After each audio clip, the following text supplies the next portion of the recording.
Magandang umaga mga ka-happy hour. At narito ang mga balita para sa MBC TV Network News Update 9 AM edition. DA handang tanggapin ang implementasyon ng mga farm-to-market road. Ating panuurin sa MBC TV Network News ni Raymond Dad Paas. Nagpahayag ng kahandaan si Secretary Francis Chu Laurel Jr. ng Department of Agriculture na tanggapin ang responsibilidad na ipatupad ang farm-to-market programs. Ito ay kung ipagkatiwala sa kanila ng dalawang kapulungan ng Kongreso. Dahil sa ngayon ay ang DPWH ang nag-i-implementa nito. Aminado si Laurel na nag-alinlangan siya na tanggapin ang implementasyon ng proyekto kasunod ng lawak ng mga anomalya.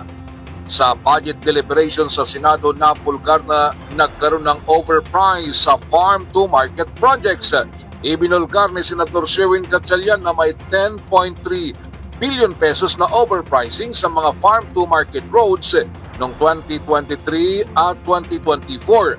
Pinakamahal na nakita ni Gatchalian ay ang construction ng farm-to-market road sa Barangay San Roque, Tacloban City, Leyte na may pondong 100 milyong piso. Sa kanilang computation ay pumapatak sa 348,000 pesos ang gastos sa kada metro.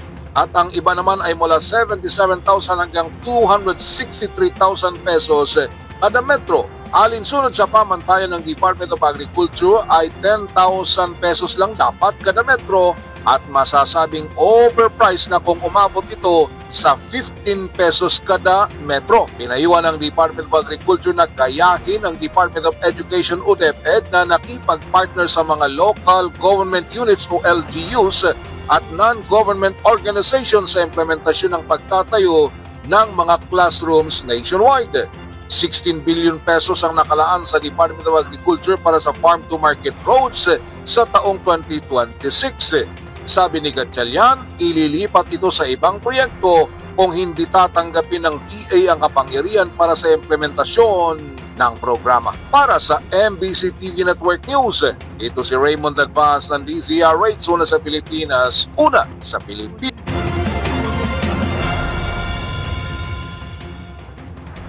Samantala, panukalang 2026 national budget, walang pork barrel. Siniguro ni House Deputy Majority Leader Sia Alonto Adjong na walang pork barrel sa panukalang 2026 national budget. Giit ni Adjong, masusing binusisi ang bawat line item sa budget pero hindi rin aniya totoo ang paratang ng ilang civil society organizations na mayroong mahigit 230 billion pesos na pork barrel sa pambansang budget para sa susunod na taon sa pamamagitan ng mga ayuda program. Aniya, mayroong ngang inilang halaga ang Budget Amendments Review Subcommittee sa mga programa tulad ng assistance to individuals in crisis situations at tulong panghanap buhay sa ating disadvantaged displaced workers. Ngunit lahat ng ito ay naka-itemize, kailangan din aniyang panatilihin ang mga social service programs gaya nito, lalo na sa mga panahon ng kalamidad. At yan ang mga balita para sa MBC TV Network News Update 9 AM edition. Abangan ang mga susunod na balitaan mamaya para sa 10 AM edition.